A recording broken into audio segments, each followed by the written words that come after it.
जेव्हा big boss सुरू झाला होता ना, तेव्हा मला कळालं जेव्हा, की भाई सागर कारंडे बिग बॉस 6मध्ये येऊन राहिलेला आहे. मला एवढा आनंद झाला होता, कारण की चला हवा येऊ द्या ह्याचे मी एवढे एपिसोड बघितले आणि एवढे एपिसोड बघून खी, खी, खी, खी, खी, खी, हां, हां, हां, हां, हां, एवढी मी हसलेली आहे, एवढा मला आनंद झालेला आहे. आणि जो तोच व्यक्ती, तोच एक एक ज्या लोकांना बघून आपण हसतो, मनोरंजन करतो, तोच व्यक्ती जर आपल्याला कळते, की आपल्या बिग बॉस शोमध्ये येऊन राहिलेला आहे, 2-3 महिने त्याला आपण कंटिन्यूअस बघणार आहे आणि त्याचे कार्यक्रम, त्याचे टास्क, तो कसा स्टँड घेते, तो कसा बोलते, त्याची राहणीमान कशी आहे, हे बघायला जेवढी उत्सुकता मला होती ना, मला नाही वाटत कोणालाच होती. कारण की लिटरली होती, की सागर कारंडे वाव, आता कॉमेडी करेल, आता फन करेल, आता एंटरटेनमेंट करेल, आता स्क्रिप्ट करेल, हा करेल, तो करेल.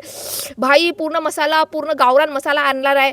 परंतु जसाच बिग बॉस शोमध्ये गेलेला आहे, त्याचे हळूहळू जेव्हा रंग दिसलेला आहे, तो बडीचा बकरा बनलेला आहे आणि विशालची पूच शिवाय त्याचा काहीही काम नाही आहे आणि फक्त विशालची पूज बनलेला आहे. जेव्हा तो तन्वीसोबत सागर डिस्कशन करत होता आणि तेव्हा तन्वी म्हणत होते, तू विशालच्या ग्रुपवर गेलास, मला वाटलं वगैरे नव्हतं.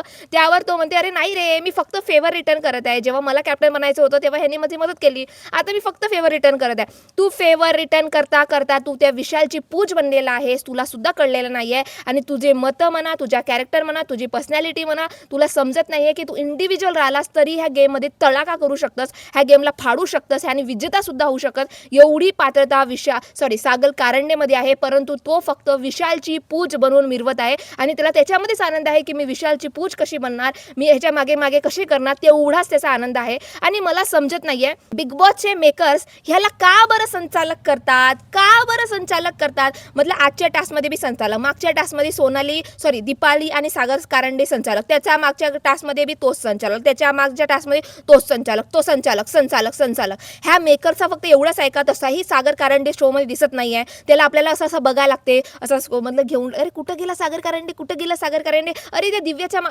काय नाव तिचं, प्राजक्ताच्या मागे असेल, नाही ते विशालच्या पूजच्या मागे असेल. फक्त एवढंच दिसते. आता मेकर्सना माहिती आहे की सागर कारंडे दिसून नाही राहिलेला आहे, तर एक काम करून आपण एक इम्पॉर्टंट टास्क असते, कॅप्टन्सी टास्क, कोणताही टास्क असते ना, तेव्हा फुटेज कटते आणि तो टास्क आपल्याला दर्शकांना दाखवावा लागते. तर हा दिसणार कसा, तर एक काम करून चल ह्याला संचालक बनवून, संचालकचा मत इम्पॉर्टंट असते, संचालकचा स्टँड इम्पॉर्टंट असते, त्याचमध्ये सागर कारंडे आपल्याला थोडा बहुत दिसून जाईल शोमध्ये आणि त्याच्यामुळे कसं हा पण दिसेल, ह्याचा थोडंसं कॅरेक्टरही दिसेल, ह्याची थोडीशी पर्सनॅलिटी दिसेल, म्हणून ह्याला हर वेळेसमध्ये संचालक करतात. त्याच्या व्यतिरिक्त ह्याला संचालक करण्यामागे मला समजतच नाही ह्या मूर्खाला संचालक कसे करतात. कारण की संचालकच्या काय भूमिका असते, संचालक कसे बनतात, स्टँड कसे घेतात, ह्याला काहीच माहीत नसते. आणि दुसरी आजच्या एपिसोडची स्टार्टिंग झाली, तेव्हा अनुश्री आणि त्या अनुश्रीचे कुछ पर्सनल भांडे होते आणि दीपाली तिला वारंवार म्हणत होती की हे पर्सनल भांडे तुझे आहे, तू साफ कर. बाकींचे जे पर्सनल भांडे आहेत त्यांनी साफ केलेले आहे आणि खूप वेळेपर्यंत बेसिंगमध्ये भांडे राहिल्यावर ना, खरंच जे माणूस स्वयंपाक करते ना, त्याला चिडचिड होते, यार हे काय भांडे आहेत वगैरे वगैरे. तिला चांगल्या रीतीनं तिने सांगितलं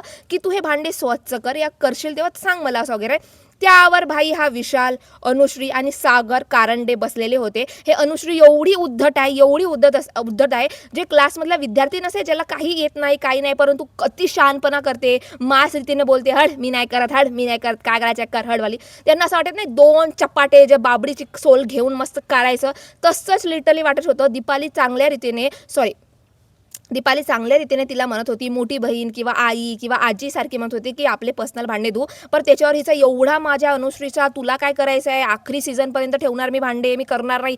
आणि त्यावर ती चुकीचीच होती अनुश्री. परंतु हा सागर कारंडेला एक मौका भेटला तर हा त्या दीपालीच्या अपोजिट जाण्या व्यतिरिक्त ह्याला काहीच काम नाही आहे. एका साईडला म्हणते दीपाली, आम्ही एकमेकांना ओळखता, कित्येक वर्ष झाले आम्ही मित्रांसारखी आहो, कित्येक वर्ष झाली माझी बहिणीसारखी आहे, कित्येक वर्ष झालेला आहे. आणि जसाच मौका भेटला दीपालीच्या अपोजिट जायला, हा एकही मौका सोडत नाही. विशाल म्हणते, यार ह्याला कसं काय जमते ना हे वगैरे सर्व, आपल्याला जमतच नाही, हो का घुबडा, तुला काहीच जमत नाही आहे. आणि त्यावर सागर कारंडे म्हणते, हो यार आपल्याला जमत नाही यार, खरंच हे काय करतात वगैरे. लिटरली अरे तुझी मैत्रीण आहे, तुझी एवढी मैत्रीण बहीण दीपाली करत राहतस आणि मग तिचाच एखादा मौका भेटला तर तिच्या अपोजिट जाऊन लढायचं कसं, हाच तिचा गेम आहे, दुसऱ्या व्यतिरिक्त काही नाही. दीपाली त्या सागर कारंडेबद्दल बोलत सुद्धा नाही आणि त्याच्या अपोजिट सुद्धा जायचा प्रयत्न करत नाही. परंतु हाच एवढे काडे करते की ते दीपालीच्या मागे लागलाच असते. आता आजचा सुंदर टास्क होता कॅप्टन्सीचा, खूप सुंदर टास्क होता की मच्छा वगैरे आपल्या आपल्या बास्केटमध्ये ठेवायचं आणि ज्यांना कॅप्टन बनायचं आहे, ज्यांच्याजवळ सर्वात जास्त मच्छर राहतील ते कॅप्टन्सीमध्ये पुढे जाणार, ज्यांच्यामध्ये राहणार नाही ते बाहेर जाणार. आता जेव्हा पहिला जेव्हा राऊंड झाले ना, तेव्हा तुम्ही बघाल तर संकेतच्या बास्केटमध्ये त्या मच्छा होत्याच नाही. तोनी पोटाजवळ असा पकडून ठेवलेलं होतं मच्छा वगैरे. आता मला सांगा, एका चिठ्ठीमध्ये काय लिहिलं होतं, त्या संकेतपत्रामध्ये, त्या संदेशपत्रामध्ये काय लिहिलं होतं की मासे तुमच्या बास्केटमध्ये हवेत. आता मला सांगा, मी गेम खेळत आहे आणि मी आपल्या मच्छा आपल्याजवळ असा कोंडाळून ठेवलेली आहे, मस्त कोंडाळून ठेवली आहे, मी बास्केटमध्ये ठेवली आहे आणि मला इझी आहे ना. मग जेव्हा बजर वाचला तेव्हा ते माशा माझ्याजवळच राहणार आहेत. तर मग काय अर्थ आहे ह्या बास्केट कशाला दिला, मग कशाला दिला? एवढा तर डोका यूज करा की त्या बास्केटमध्ये राहील, तर लोक तुमच्या घेऊ शकतात आणि त्याला प्रोटेक्ट करणं मुश्किल आहे. आणि जेव्हा संपेल तर तुमच्या बास्केटमध्ये पाहिजे, जेणेकरून हा टास्क डिफिकल्ट होईल आणि हा डिफिकल्ट होईल तर खेळायला अजून उत्साह येईल आणि वाढेल. जर तुम्हाला मच्छा हितच ठेवायचे होते, हितच सांभाळून ठेवायचे होते आणि बजर नंतर तुम्ही ह्या मच्छा बास्केटमध्ये ट्रान्सफर करत आहात, तर ह्या गेमला आणि त्या बास्केटला काही अर्थच नाही. मग बिग बॉसने बास्केट कशाला दिलं? कशाचं काय काम होतं? काहीच काम नव्हतं. एवढा साधा टास्क त्याला समजला नाही सागर कारंडेला. आणि संकेतनं पहिल्याच राऊंडमध्ये त्याच्या हितं मच्छा होत्या आणि मग चांगल्या रीतीने त्यानं बास्केटमध्ये ट्रान्सफर केलं. आणि सागर कारंडेला मग राकेश गेला आणि राकेशनं म्हणलं सुद्धा की असा गेम नाही, हा चुकीचा गेम आहे, त्याच्या बास्केटमध्ये मच्छा पाहिजे. शेवट जेव्हा बजर वाचलं तेव्हा तो म्हणते मला शिकवा नको, मला माहीत आहे, मी काही चुकला असेल तर बिग बॉस मला सांगेल. अरे बिग बॉसने तुला संचालन केलं नाही की तू ह्या गेमला हँडल कर, आपल्या रीतीने हँडल कर, गेममधले पत्र वाच कसा काय आहे म्हणून. तो त्यांनाच इंटरफेअर करायचा होता, तर तुला संचालक कशाला केला असता मतिमंद? लिटरली भाई, एवढा साधा गेम समजत नाही त्याला. आणि मग दुसऱ्या राऊंडमध्ये रेवा आणि प्रभूकडे सेम मच्छा होता, 7 मच्छा होत्या. त्यामध्ये त्यानं चांगलं काम केलं की रेवाला बाहेर काढलं आणि प्रभूला ठेवलं, कारण की प्रभू पहिलेपासूनच शोमध्ये आहे आणि त्याला सुद्धा चान्स भेटला पाहिजे. परंतु बघाल तर प्रभूपेक्षा रेवा चांगली खेळली, परंतु प्रभूची फिजिकल कंडिशन तेवढी नाही की तो तेवढा खेळू शकते. तर हा खूप 50-50 चान्सेस काही वाटू शकते आपल्याला. परंतु थर्ड राऊंडमध्ये तर ह्या सागर कारंडेने भाई हद पार केली. It is the worst player, मतलब वर्स्ट संचालक मतलब एक माणूस की नाही आहे त्याच्यामध्ये.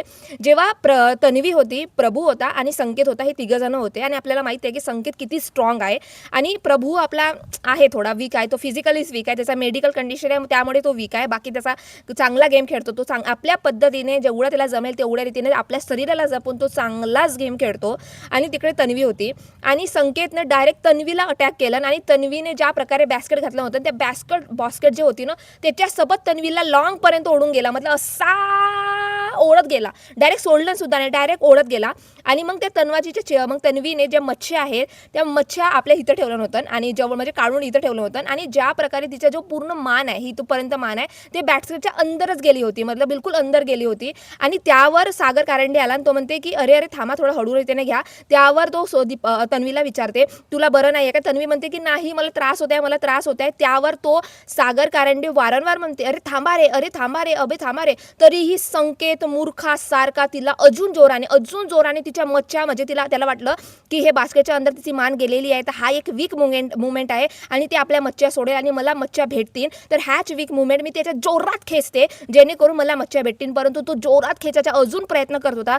तिला तन्वी सुद्धा आणि सागर कारंडे सुद्धा म्हणत होता अरे थांब रे. तरी तो जोरात खेचण्याचा प्रयत्न करत होता आणि त्यांना भेटले नाही. आणि त्याला माहिती आहे की हे मच्छा हे सोडणार नाही, हिला कितीही त्रास झाला, कितीही दुखापत झाली तरीही मच्छा हे सोडणार नाही. आणि तेवढ्यात तिचा जो आवाज ऐकून ना प्रभू थोडासा पिघलला. प्रभू आपल्या कॉर्नरला होता स्विमिंग पूलमध्ये आणि प्रभूला तो आवाज ऐकूनच ना खूप असा मला सुद्धा असा वेगळा वाटत होता. आणि प्रभूने आपल्या मच्छा तिथे सोडला आणि प्रभू बघायला आला, फक्त थोडासा बघायला आला.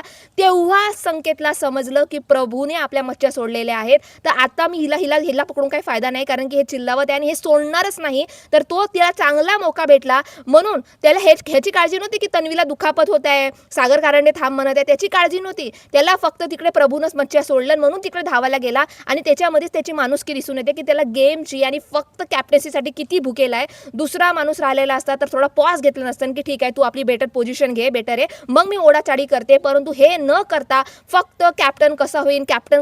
अरे कॅप्टन व्हायच्या थोडी माणुसकी तर दाखवा ना गेममध्ये. माणसं जे लोक तुम्हाला बघत आहेत ना ते तुमचा गेम नाही बघत आहे, तुम्ही कॅप्टन झाला की नाही झाला, तुम्ही ॲज अ पर्सन मधून त्या सिच्युएशनमध्ये माणूस म्हणून कसे वागता ते तुमचा गेम बघतात. पण लिटरली ह्यांना समजतच नाही. आणि त्यांना प्रभूचे चांगल्या रीतीने पूर्ण मच्छे वगैरे घेतलं आणि ज्या प्रकारे तन्वीला दुखापत झाली आणि मग ते डॉक्टरकडे गेली वगैरे. त्यावर विशाल म्हणते, की हिला फक्त नाही का टास्क रद्द करायचं होतं, तसंही हारलेला होतं, म्हणून हिनं नाटक वगैरे केलं. आणि यार लिटरली मतलब माणुसकी आहे. तिची पूर्ण मान लिटरली अंदर गेलेली होती आणि कोणाचाही चेहरा इम्पॉर्टंट आहे. ती ॲक्टर आहे. कोणी ह्या गोष्टीचा बाहुल करेल आणि त्याच्यानंतरही ती मुलगीने रडारड केलं नाही. त्याच्यानंतरही ती मुलगी खेळायला आली आणि चांगल्या रीतीनं खेळलं आणि तिला तुम्ही नाटक म्हणता. ह्या विशालला लिटरली बेदनूर नाही आहे. आणि विशाल जो वर होता, विशालच्या तुम्हाला वाटत असेल संकेत किती स्मार्ट प्लेअर आहे. OMG, संकेतनं फक्त विशालच्या डोका वापरला नाही. जसा विशाल वरून वरत होता की इकडे इकडे असं तसा तो वागत होता बकरीसारखा. त्याला स्वतःची काही पूच नाही, स्वतःची काही मतं नाही, स्वतःचं काही स्टँड नाही,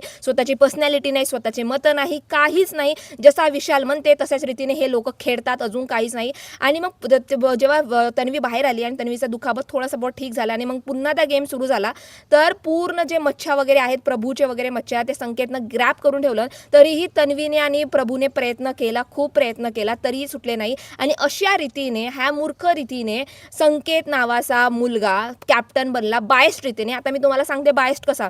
आता मला सांग, त्यावर प्रभू जसा गेम झाला, प्रभू सागर कारंडेला म्हणते की भाई ह्यांना सोडायचं नव्हतं तन्वीला, ह्याच्यामध्ये तन्वीला सोडायचं नसतं, तन्वीला दुखापत होत होती, तरी मी आपली बॅस्केट सोडली म्हणून हा धावत आला, ह्याला फक्त मच्छा पाहिजे होता, ह्याच्यामध्ये काही माणुसकी नव्हती. आणि त्यावर तन्वी सुद्धा म्हणते की मला दुखापत होत होती, मला वारंवार त्रास होत होता, तरी हा संकेत माझ्या मच्छा सोडायला तयार नव्हता, मला सोडायला तयार नव्हता. तर ह्याच्यामध्ये तो वारंवार म्हणत होता की मला त्रास होते.